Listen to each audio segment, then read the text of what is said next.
That's National Renewal Conference, government and working people working together to drag us out of decline, building a new Britain. Now, it's an urgent task. We can all see that the country faces a choice, a defining choice. Britain stands at a fork in the road. We can choose decency, or we can choose division, renewal or decline. A country proud of its values, in control of its future, or one that succumbs against the grain of our history to the politics of grievance. It is a test, a fight for the soul of our country, every bit as big as rebuilding Britain after the war, and we must all rise to this challenge. Yet we need to be clear that our path, the path of renewal, it's long, it's difficult, it requires decisions that are not cost-free or easy, decisions that will not always be comfortable for our party.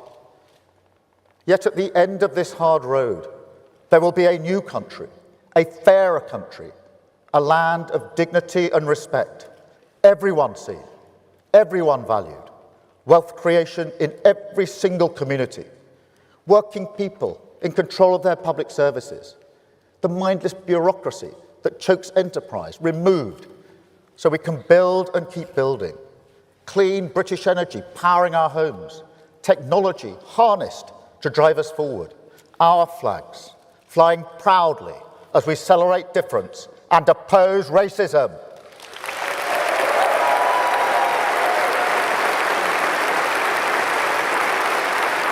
Conference.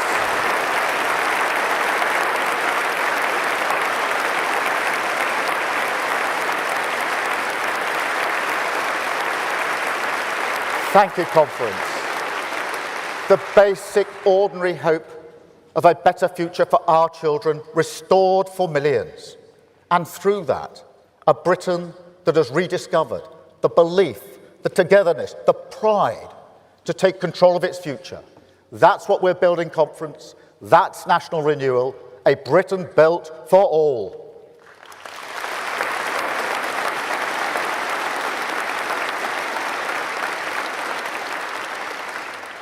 But there is another path. We can call it the path of decline. But in truth, it leads to ruin, to chaos, to Britain being poorer in every sense.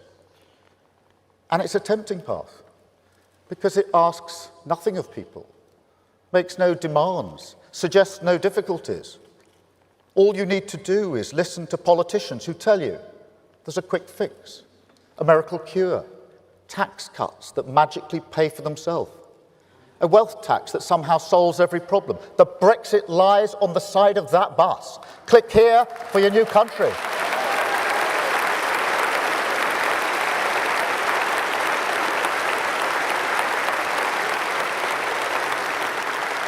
We can all see these snake oil merchants on the right, on the left, but be in no doubt, Conference, none of them have any interest in national renewal because decline is good for their business.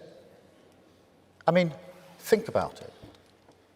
When was the last time that you heard Nigel Farage say anything positive about Britain's future? He can't. He doesn't like Britain, doesn't believe in Britain, wants you to doubt it just as much as he does. So he resorts to grievance. They all do. They want to turn this country, this proud, self-reliant country, into a competition of victims, saying to you, to working people, don't trust in each other. You can't fix this. This is not a great country. But it is, Conference. It is a great country. It will always be a great country, a decent, pragmatic, tolerant, reasonable country that throughout history has stood its ground, stuck by its values, and built its future without fuss. That's the Britain I'm fighting for, Conference, a nation of resolve, a land of respect, a Britain built for all.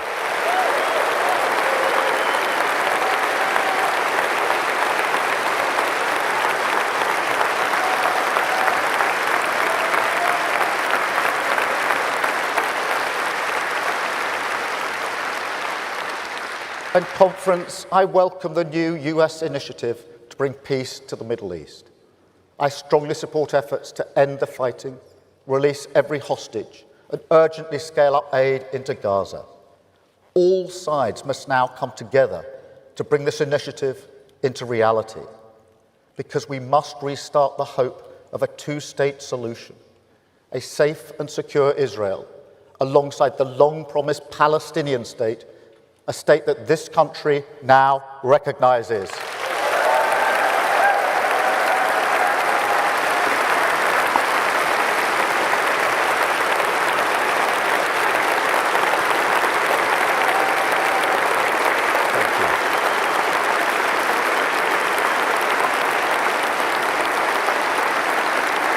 Conference. Thank you, Conference. Thank you. Conference, I will never give up on diplomacy, and I will never doubt British values, rules that protect those in need, respect for difference under the same flag, the freedom to live and let live. I will never doubt that these values make us strong in a world that preys on weakness. How could I?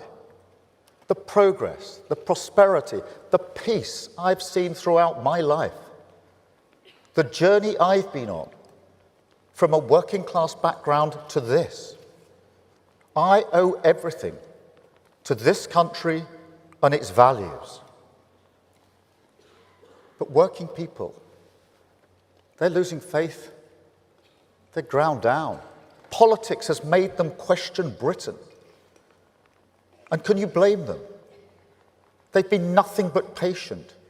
They lived through austerity, Brexit, COVID, played by the rules, kept their side of the bargain. But time and again, politics ducked the challenge of renewal. Their high street, their pubs, their youth clubs, the places that shape a life, that create a common memory, struggling against the tide of decline. That is why we must never find ourselves defending a status quo that manifestly failed working people.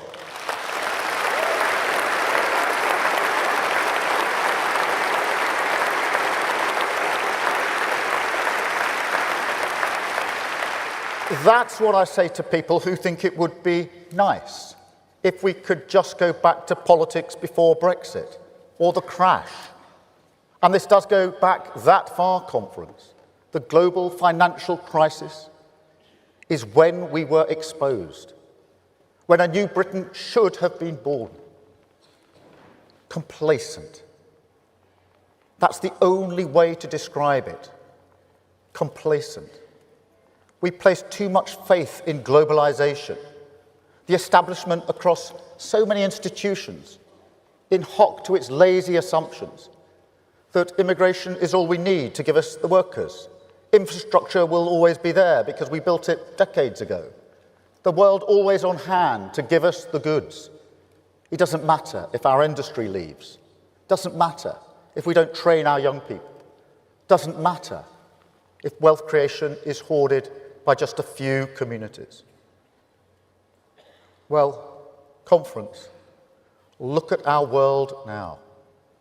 Because in our age of insecurity, we can see now that it does matter. We do need to put our security first. We do need to unlock the potential of every community. We do need a more muscular state, freed from the red tape that stops us building, growing our economy from the grassroots, renewing every town and city on these islands.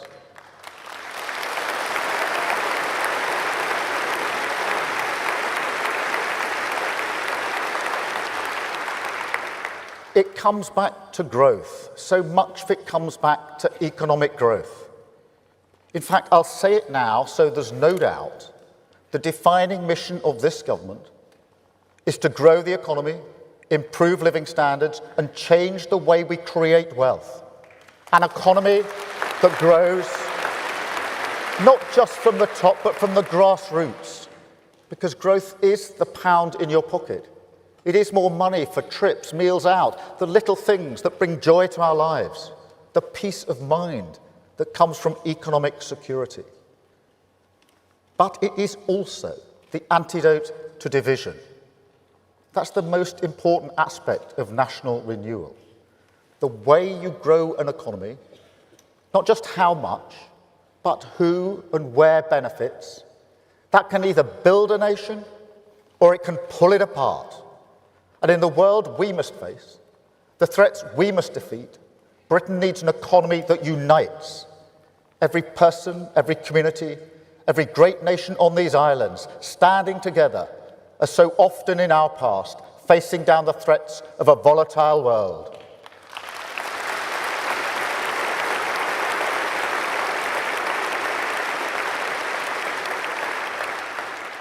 And it is a choice. You can exploit asset bubbles to distract from stagnating wages. You can balance the books by cutting long-term investment. You can cut taxes for the few whilst dismantling the infrastructure for the many. But the affordable homes that we built, the libraries that we opened, the Sure Start centres that gave so many families a better start in life, all in it together. That's what they said. Come on. The country they created, it's still around us today. Old and young, north and south, scrapping over the crumbs, draining the well of responsibility, the patriotic responsibility that we owe to one another. But there's another choice, conference. You can choose industrial policy, government and business bringing the future closer, British graft backed everywhere, from the steelworks in Scunthorpe to the data centres in Essex and the wind farms of South Wales. You can choose to unleash British enterprise, strip out bad regulation, confront the blockers that strangle a thriving private sector. The most important thing we need for every community to stand more proudly on their own feet. You can choose to challenge the outdated dogma and say with one clear voice that public investment does not crowd out private, that we should invest more outside London and the South East, and that a more secure labour market with stronger workers' rights will be better for productivity. And conference, you can choose to rebuild our public services, choose investment over austerity. That's the choice we made at the last budget. A hard choice, difficult decisions on taxation, but conference, that's the choice that we made.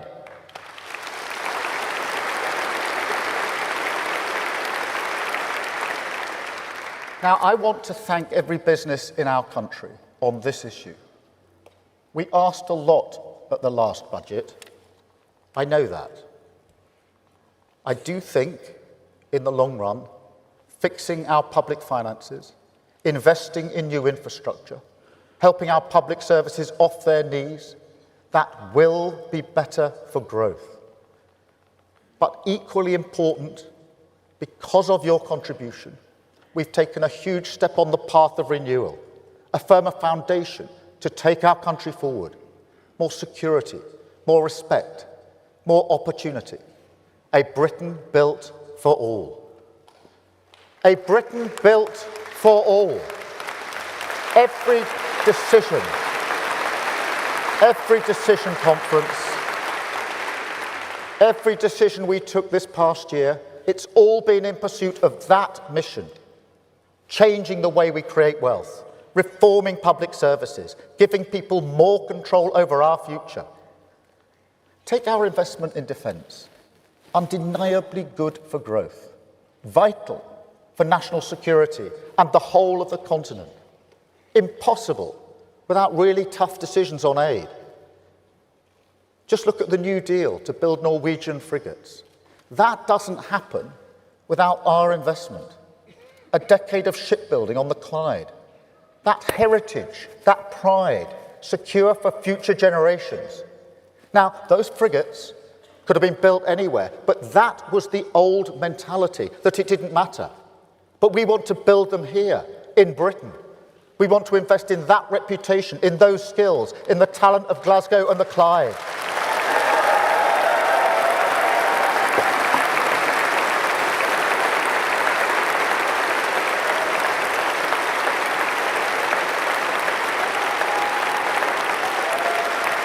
Now, conference, 5 days after that deal, I went to the shipbuilding yard on the Clyde. I went to the canteen where the workers were having their lunch. And I stood in front of them and I said, thank you. Thank you for your hard work and your reputation that allowed us to win that deal. They were being judged against other countries, France, Germany, and the US, and they won. They were proud. They said to me that this was the answer to the mantra that they heard. People who said British shipbuilding was dead. They told me how much it meant to them and their communities. And they were proud because they knew exactly what those frigates were for. And they were proud to contribute, proud that their community was chosen by an ally looking for a partner to defend our continent from Putin's aggression.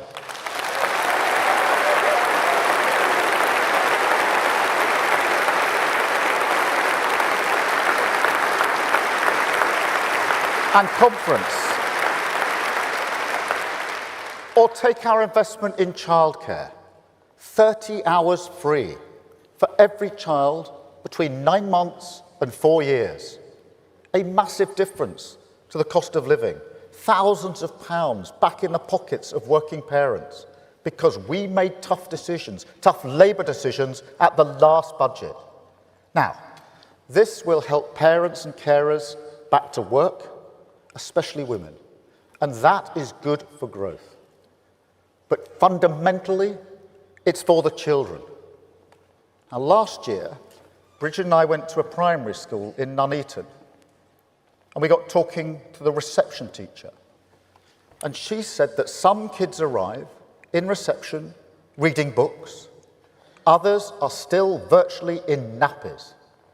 There's similar stories right across the country. Inequality at age just 4, baked in for life. So our childcare provision is a game changer, giving every child the best start in life, every single child equal at the starting line of their education.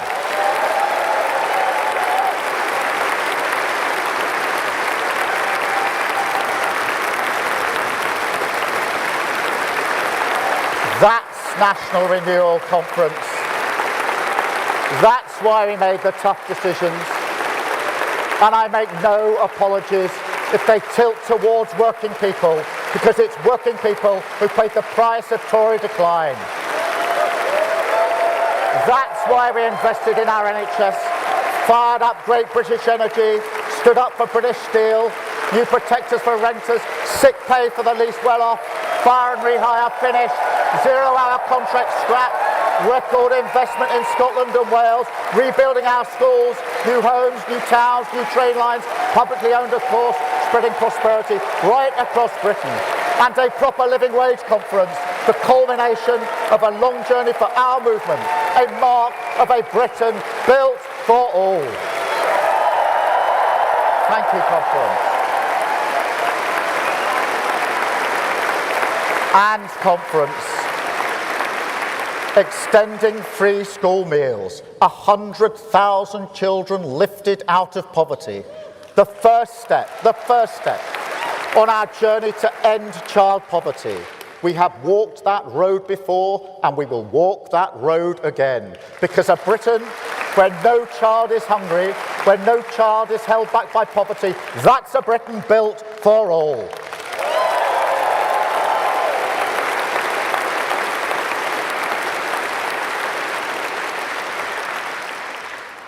But there's another cause that we must also take up, conference. It strikes to the heart of what we stand for and who commands our respect. People like my dad. I think by now you know what he did for a living. But then again, do you? Do you really know the skill, the craft, the precision that goes into tool making? Now,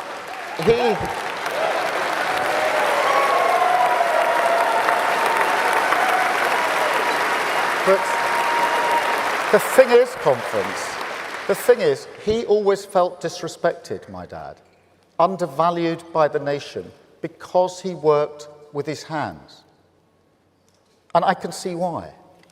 He worked hours and hours at night school when he was an apprentice. I went to Leeds University, had a good time. It's a good place to have a good time, is Leeds. And then when I came back, I officially became the first in my family to go to university. I was put on that pedestal. Working class families know exactly what I mean. I thought about this when I visited those frigates on the Clyde. The apprentices there, they took me on board. They showed me how they were rewiring it. Miles and miles of wire, difficult, high-skilled work, really complicated, and of course vital for our country. I thought about my sister, a care worker. She works with adults with Down syndrome. It's amazing work. I know I could never do it in the way that she does. Also vital for our country.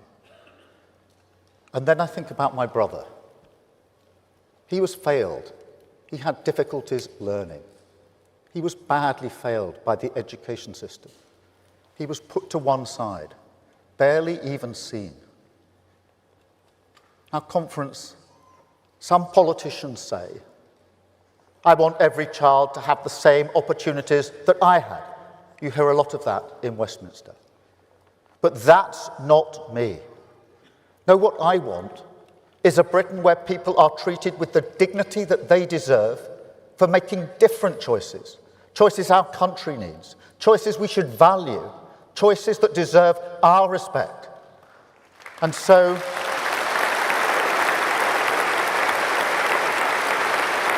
conference, while you will never hear me denigrate the aspiration to go to university, I don't think the way we currently measure success in education, that ambition to get 50% of kids to uni, I don't think that's right for our times. Because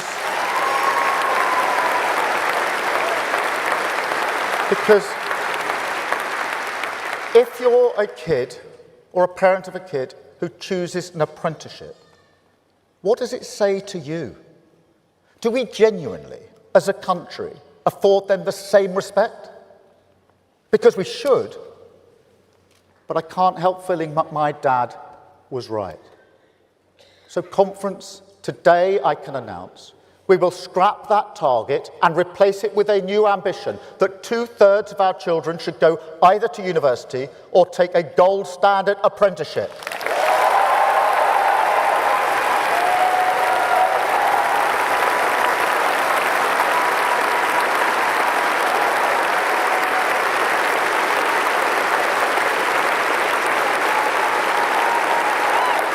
Thank you.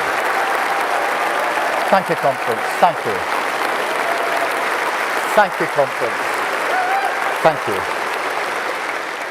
I can also announce that further education, so long as Cinderella service, ignored because politicians' kids don't go there, we will make it a defining cause of this Labour government, with higher standards in every college, the quality of teaching raised, more apprenticeships, more technical colleges, technical excellent colleges, qualifications linked to jobs, rooted in their communities.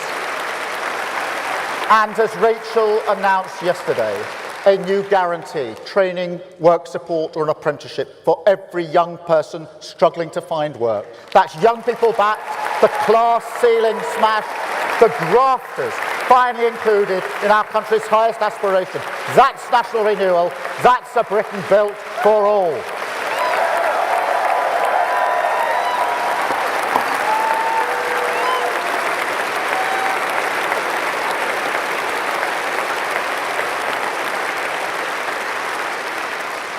That's what I stand for, conference. And let me tell you, I also know what I stand against. And I have had enough of lectures from self-appointed champions of working people who want to shred our public service, level down workers' rights, crash the economy like Liz Truss. Politicians who lied to this country, unleashed chaos, and walked away after Brexit, who equivocate of Putin and Ukraine. who even now go to America and grub around for money, talking this great country down. No. No more lectures from them. Because Labour is the party for working people. Labour is the party for national renewal. Labour is the patriotic party.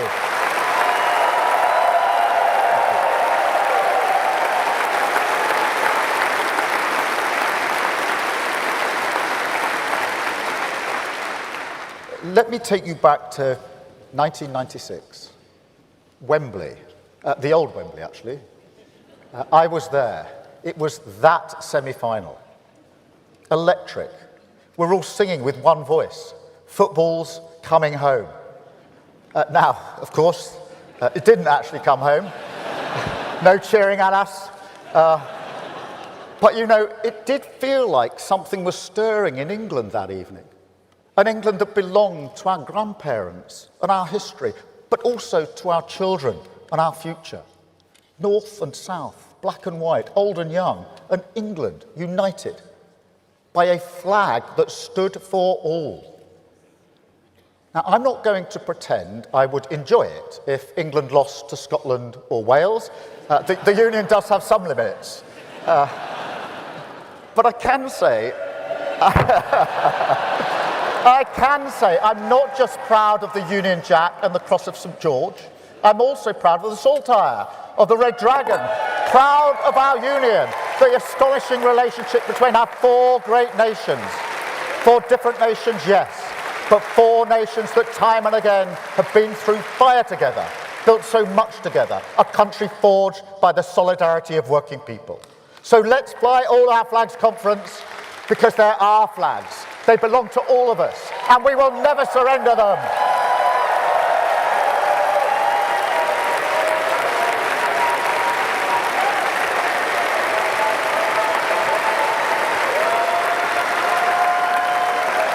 Let us unite our country behind them. Because this is no time for dividers. This is the time for bringing the whole country together. That is how we will fight next year's elections as patriots of our great nations. That's who we are. That's who Ellen is, who Anas is, what we stand for. A campaign to renew Wales, renew Scotland and renew Britain.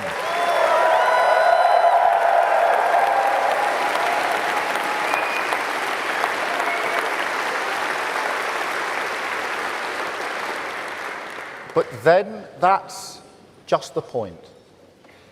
Because for me, patriotism is about love and pride, about serving an interest that is more than yourself, a common good.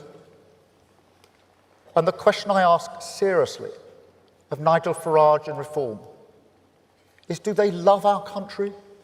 Do they want to serve our country, all of it, our beautiful, tolerant, diverse country, every region, nation and city?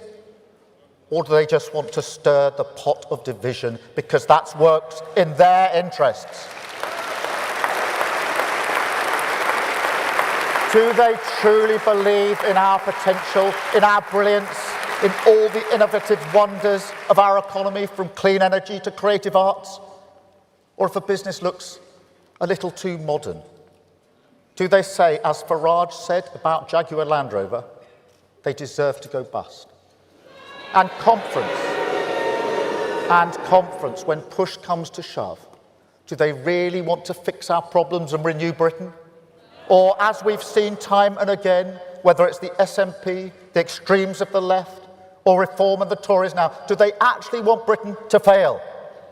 I think we know the answer to that question. So let me say this, because whilst we must come together to fight reform with everything that this movement has, we must go into that battle armed, not just with words and condemnation, but with action. And that means tackling all the problems that they prey upon. All the problems. Now, soon after I became an MP, I went to Oldham for a by-election up there. I was taken to a street to meet a woman who I was told had strong views on immigration. I knocked on the door. She invited me in. We had a cup of tea and a rich tea biscuit. And then, as we sat there, she got her photo album out and showed me pictures of her at the wedding of her Asian neighbour.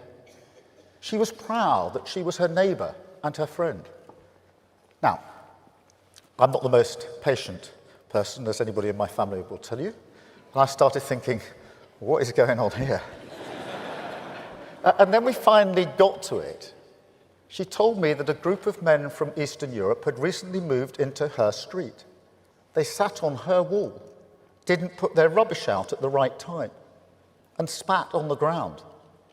To her, that broke the little but important rules of her street.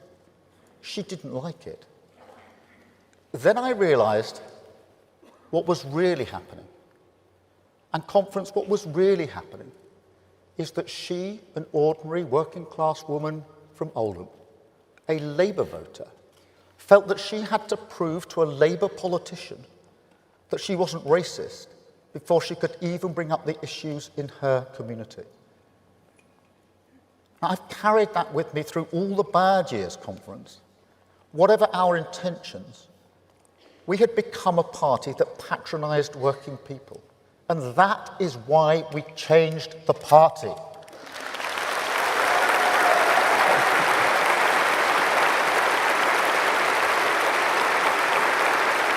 Yet, conference, there are still some people who can't listen in good faith on this issue, who say we can ignore the crisis and our asylum system so long as we get the economy moving. I have to say to those people very directly, we will tackle this issue. The British people are not unreasonable. They're pragmatic, compassionate, tolerant. That's who we are. What people want from politics, that hasn't changed. They want more cash in their pockets, safer streets, opportunities for their children, and an NHS that's fit for the future. And yes, they want secure borders. And that is a reasonable demand. Now, we should always say plainly and with pride that asylum for people genuinely fleeing persecution is the mark of a decent, compassionate country. But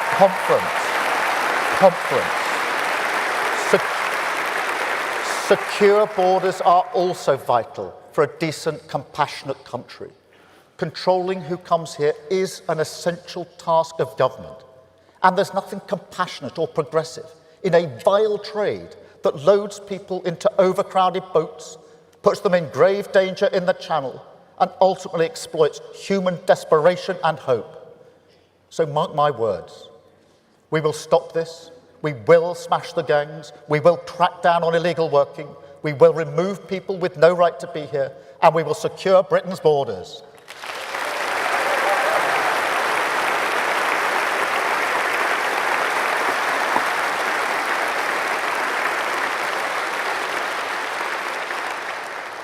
But there is a line, a moral line. And it isn't just Farage who crosses it. There are also people who should know better, sowing fear and discord across our country.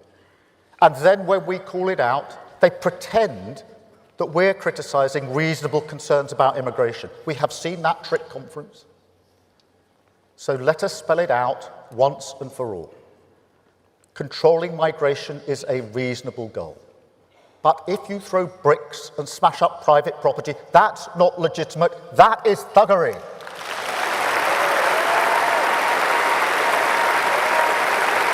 Thank you, conference. Free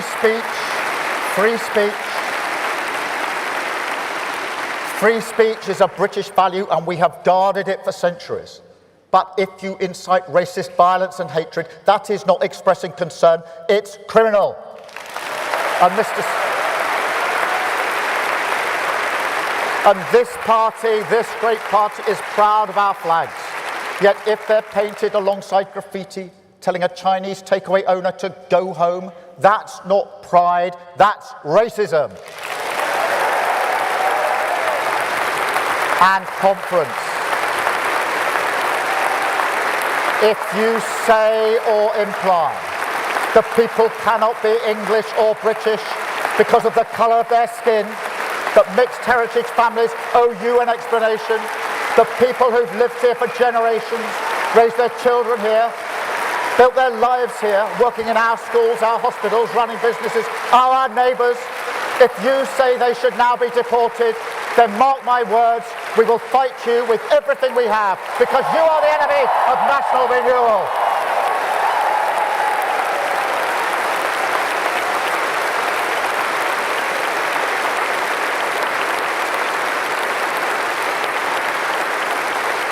And it will be a fight conference. It doesn't get easier from here. And the tough decisions, they will keep on coming. Look, we inherited public finances where the Tories piled up mountains of debt with next to no boost in productivity to show for it. Unprecedented. And in a world as volatile as ours, that's dangerous. It demands firm and fair decisions to control our debt. Now, this is the responsibility of government. I don't complain about it. I expect to be judged on my ability to deal with it. But it does mean that national renewal takes time, that it requires patience as well as courage, a determination never to risk economic stability. That solemn promise that we made to working people, our mandate, line 1 of our pledge card. Now, I acknowledge the temptation. You can see it all around the world. A desire to avoid reality, to neglect the long term, cast off the constraints and indulge in ideological fantasy. That's what happened with Liz Truss. But it does not matter if it's unfunded tax cuts or unfunded spending. The result is the same. You lose control of the economy, and working people pay the price. And I will never let that happen again. I will never let that happen to working people with Labour. That is why we changed the party. Because a Labour Party that cannot control spending is a Labour Party that cannot govern in our times. Not with an ageing society, not with climate change, and not with the global cost of borrowing as it is now.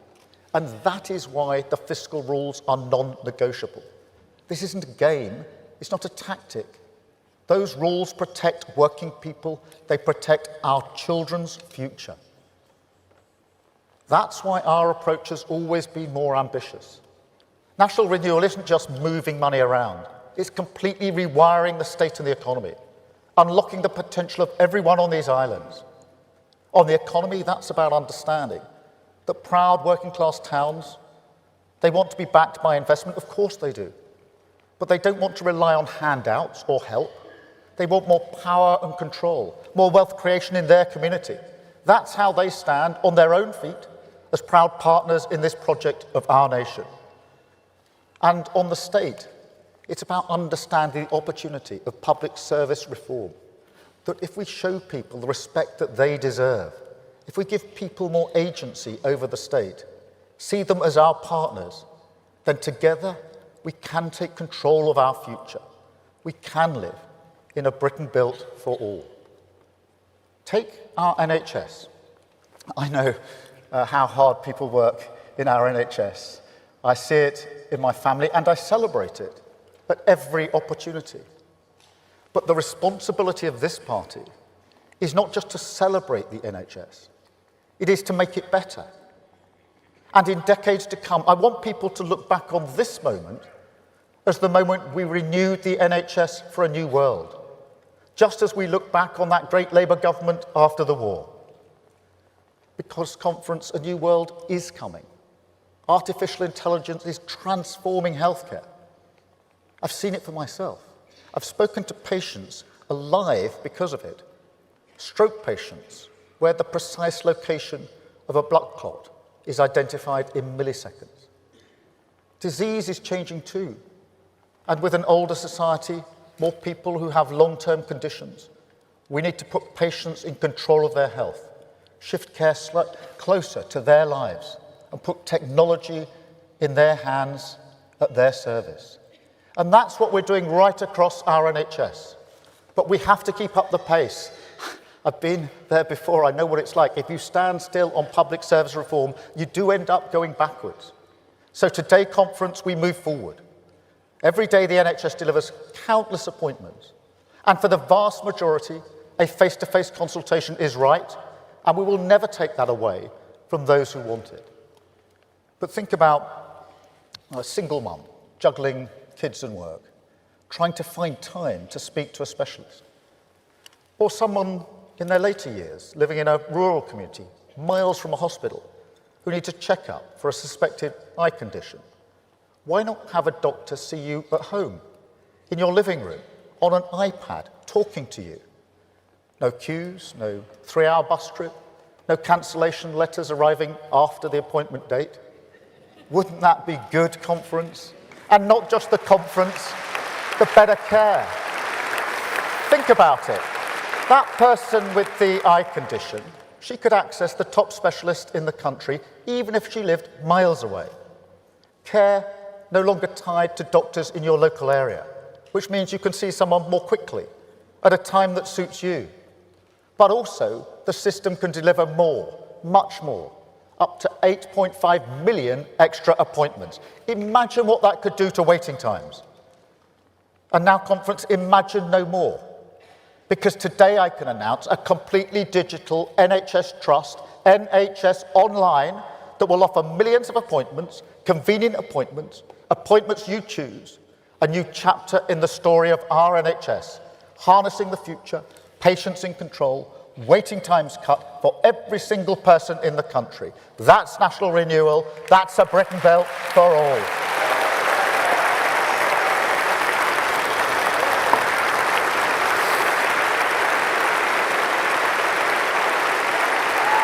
Conference. Thank you, conference. That's why I just do not accept that Britain is broken. There are so many opportunities to make a difference. The energy of the future, we're backing it. Carbon capture here in Merseyside, the Celtic Freeport in South Wales, offshore wind turbines made and built in Humberside, brilliant scientists in the heart of Middle England developing nuclear fusion. Is that broken Britain, conference? Look at the investment. Tech companies queuing up to back this country, saying that we are indispensable for the AI future. Now, those companies can invest anywhere in the world, but they're choosing us. They're choosing Hartlepool, Warrington, Belfast, East Midlands. Is that broken Britain, conference? Those 3 trade deals we struck with India, with the US, with our fellow Europeans, a signal to the world that Britain is back, that stability has returned. Is that broken Britain, conference? Or our ironclad and never-wavering support for the brave people of Ukraine, the yellow and blue flag flying on churches and village halls, the length and breadth of the country. Is that broken Britain, conference?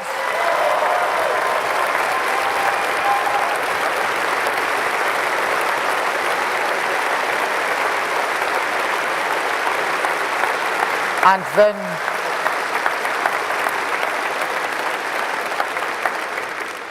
then, conference, there's Melanie from Calderdale in West Yorkshire. She runs an organisation called Our Place. It's for carers and people cared for, or just people who are lonely, organising a couple of meetups a week.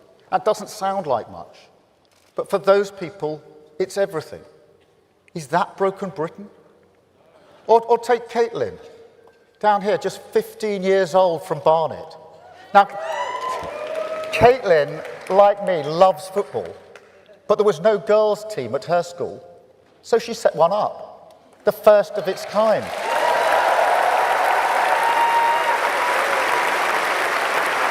And now conference, she plays for Camden Town Women, and that's nearly as good as Arsenal. She coaches as well at Potter's Bar Little Lionesses, just 15 years old. Is that broken Britain?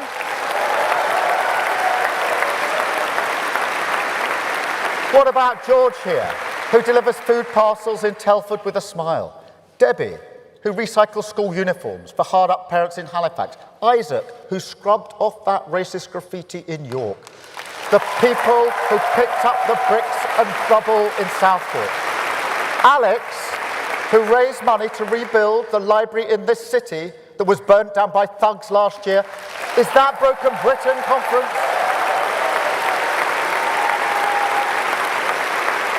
Is this country of boundless creativity, of culture, history, music, art and sporting brilliance, of world-class educators, of fearless entrepreneurs, the grit of the Lionesses, the swagger of Oasis, the strength of the Red Roses, the beauty that stretches all the way from the South down to the Shetland Islands, a country that has weathered so many storms and never stopped building its future? Is that really Broken Conference, or can we renew it? Because conference.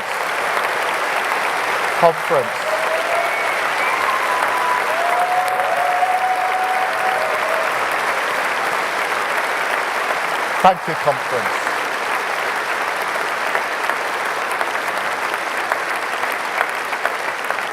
Because I'll tell you this, mere politics cannot break Britain Conference. It's not in its gift. And while you may not see them on social media, people like this, they are the real face of Britain. Painting a fence, running the raffle, cutting the half-time orange, or even that gentle knock on the door that checks that your neighbour is all right. That's real Britain Conference. Millions of people, miles away from Westminster, giving up their time, taking responsibility, making their community better. And so conference, we will renew Britain with them. Because I've always said that people with skin in the game make the best decisions for their community. And so the money we invest in renewal, whether it's for youth clubs, peers, parks, or chippies, we will give control, not to politicians, but to people, to those champions of national renewal. Because while I know nobody wants to hear this from a politician, the truth is we do all have a responsibility to change our country. There are limits to what the state can do on its own. In the end, we really are all in it together. Now, you will never hear that from the politicians of grievance, the attraction of unity. That's something they will never understand. They will never hold out their hand, as I do now, to people who may see the world differently, but put the progress of our country first. So if you are a patriot, whether you vote Labour or not, if you want to stand against grievance and renew Britain, then this is your fight too. Because even in a world this dangerous, I do think the politics of grievance is the biggest threat we face, because it attacks who we are, an attempt to turn us into a place where we look at our neighbours in our community, people who may or may not look different to us, and we no longer see them as fellow partners in the project of Britain. Now, the Tories, do you remember them? Conference? I don't know if they believed in grievance politics. Maybe they do now, when you see them turning away from the rule of law. It is honestly hard to tell. But one thing I do know, conference, is that not once in 14 years did they ever properly stand up to it. But I will. I will fight with every breath I have. Fight for working people. Fight for the tolerant, decent, respectful Britain that I know. People say, conference, that a nation like ours can't be a community, that it's too diverse, too divided. I reject that. That goes against everything I stand for, everything I've served, everything I understand about this great country that I love. So no matter how many people tell me that it can't be done, I believe Britain can come together, that we can pursue a shared destination, that we can unite around a common good. That is my ambition, the purpose of this government. End decline, reform our public services, grow our economy from the grassroots, and with resolve, with respect, with the flag in our hands, we will renew this country until we can say with total conviction that Britain is built for all. Thank you, Conference. Thank you. Thank you. Thank you, Conference. Fly those flags. Thank you.